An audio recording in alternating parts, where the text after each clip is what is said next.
जैसे ये shoulder joint है, तो इसके अंदर भी जो है ना देखें हड्डियों के नाम मुख्तलिफ हैं, बस इसमें एक्रोमियन है, वहाँ पे हम फीमर डिस्कस कर रहे थे, टिबिया फिब्यूला डिस्कस कर रहे थे।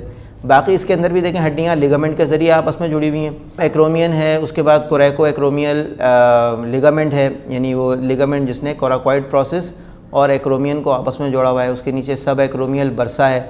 इस देखें इस यानी एक्रोमियल लिगामेंट के नीचे जो है ना एक बरसा मौजूद है।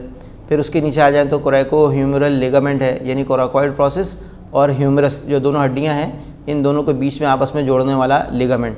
उसके नीचे आ जाएँ तो फिर ग्रेटर ट्यूबरकल ऑफ ह्यूमरस है, यानी जिस तरह से उसमें कॉन्डाइल था तो इस तरह से इसमें ह्यूमरस का जो बड़ा सा हिस्सा होता है, यानी बाजू की हड्डी का जो बड़ा वाला हिस्सा है उसका नाम है ये ग्रेटर ट्यूबरकल ऑफ ह्यूमरस। फिर उसके नीचे आ जाएँ तो ट्रांसवर्स ह्यूमरल लिगामेंट, तो ये ट्रांसवर्स लिगामेंट है क्योंकि जो शोल्डर जॉइंट है ना ये घुटने के जॉइंट से एक लिहाज से मुख्तलिफ है, क्योंकि घुटने के जॉइंट में सिर्फ एक सिमत में हरकत हो सकती है, सही है। लेकिन शोल्डर का जॉइंट में देखें साइड पे भी हो सकती है, इसमें सामने भी आप इसको उठा सकते हैं, उसको आप नहीं कर सकते इस तरह से ना, और इसको आप राउंड घुमा भी सकते हैं। तो इसलिए जिस जॉइंट के अंदर जितनी ज़्यादा मूवमेंट होती है उतना ज़्यादा वो कमज़ोर होता है, समझ रहे हैं। जितनी ज़्यादा उसमें मूवमेंट हो सकती है ना उतना वो कमज़ोर जॉइंट होता है, उसके उतरने के डिसलोकेट होने के चांसेस ज़्यादा होते हैं, इसलिए अक्सर कंधे का जॉइंट जो है वो उतरता है। देखें शोल्डर का जो हिजामा है ना वो उसके चारों तरफ से होता है, सामने भी होता है, ऊपर भी होता है, साइड में भी होता है, इसके पीछे भी होता है। 4 पॉइंट होते हैं और इसको चारों तरफ से कुछ मसल्स ने पकड़ा हुआ होता है, घेरा हुआ होता है, और उसको हम कहते हैं रोटेटर कफ। हाँ, तो रोटेटर कफ जो है ना वो असल में इन मसल्स का नाम है जो चारों तरफ से इस जॉइंट को घेरे हुए। अगर उन मसल्स के अंदर इन्फ्लेमेशन हो जाती है तो उससे जो शोल्डर में दर्द होता है उसको कहते हैं रोटेटर कफ का प्रॉब्लम। अच्छा, फ्रोज़न शोल्डर जो है ना उसमें टाइम लगता है। फ्रोज़न शोल्डर अक्सर जो है ना वो हमने देखा है डायबिटिक पेशेंट्स को होता है अक्सर, तो उसका ताल्लुक डायबिटीज़ से भी है। अगर डायबिटीज़ कंट्रोल में रहेगी तो उससे भी वो उसकी ज़रा शिद्दत में कमी आ जाती है। अगर डायबिटीज़ अनकंट्रोल होती है तो फ्रोज़न शोल्डर भी बहुत ज़्यादा होता है। तो उसमें आपको दोनों तरह से देखना चाहिए, उसकी डायबिटीज़ को भी कवर करना चाहिए और सर्वाइकल को भी कवर करना चाहिए। फ्रोज़न शोल्डर अक्सर जो है वो सर्वाइकल की वजह से शुरुआत होती है उसकी। पहले सर्वाइकल होता है, गर्दन का मसला, मोहरों का मसला, उसके बाद फिर जो है वो फ्रोज़न शोल्डर की तरफ जाता है वो। इसके बाद बाकी टेंडन शीद है, मतलब टेंडन की एक तरह की शीट सी चढ़ी हुई होती है और उसके नीचे यानी उसके अंदर टेंडन मौजूद होता है। Tendon of long head of biceps the brachii muscles, तो ये बाइसेप मसल होता है ना यहाँ पे बाजू में जो होता है ऊपर की तरफ बाइसेप्स होता है, यानी 2 हेड्स। बाइसेप्स का मतलब होता है 2 हेड, उसके 2 हेड होते हैं, 2 सर होते हैं उसके। जो रान में होता है उसके 4 हेड होते हैं, जो पीछे होता है उसके 3 हेड होते हैं, उसको ट्राइसेप बोलते हैं, इसको बाइसेप बोलते हैं, 2 हेड्स हैं।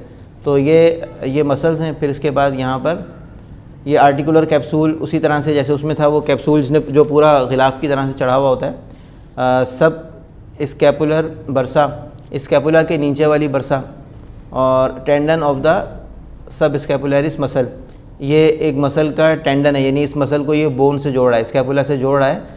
स्कैपुला वो हड्डी है जो पीछे वाली तिकोनी हड्डी होती है, वो स्कैपुला है, उससे जोड़ने वाला टेंडन, और फिर ये नीचे दिखाई गई है स्कैपुला आखिर में। तो ये देखें ऊपर से यानी नाम मुख्तलिफ हैं लेकिन काम वही है इसमें। ये भी साइनोवियल जॉइंट है शोल्डर जॉइंट, इसके अंदर भी मुख्तलिफ हड्डियाँ आपस में जोड़ रही हैं। एक कॉम्प्लेक्स जॉइंट है थोड़ा सा कि इसमें खाली 2 हड्डियाँ नहीं हैं, इसमें मतलब यानी 2-3 चीज़ें आपस में जोड़ रही हैं, और मुख्तलिफ तरह के लिगामेंट से वो जुड़ी हुई हैं आपस में हड्डियाँ, और जो मसल है वो टेंडन के ज़रिए से जाके जोड़ा है बोन से, और बाकी बीच में जो है ना इसके अंदर जो दिखाया नहीं गया, इसके अंदर वही साइनोवियल कैविटी है, उसके अंदर साइनोवियल फ्लूइड मौजूद है। टेंडन कभी भी जो है ना लिगामेंट से नहीं मिलता, लिगामेंट जो है ना वो हड्डी से हड्डी को जोड़ता है। तो ये ट्रांसवर्स ह्यूमरल लिगामेंट है ना जो कि ह्यूमरस के ऊपर ही मौजूद है, और इसके नीचे असल में इसने किस चीज़ को ग्रिप किया हुआ है, इसने जो है ना बीच में से ये जो जा रहा है टेंडन जा रहा है ना इसके ऊपर से ये गुज़र रहा है। आप देखें ये कहाँ से गुज़र रहा है, इस टेंडन के ऊपर से गुज़र रहा है ये, और वो टेंडन जो है ना वो आगे उससे जुड़ा हुआ है बाइसेप मसल से, उसको इसने ग्रिप किया हुआ है ऊपर से, हड्डी से जोड़ा हुआ उसको मज़ीद मतलब स्ट्रॉन्ग करने के लिए, मजबूत करने के लिए।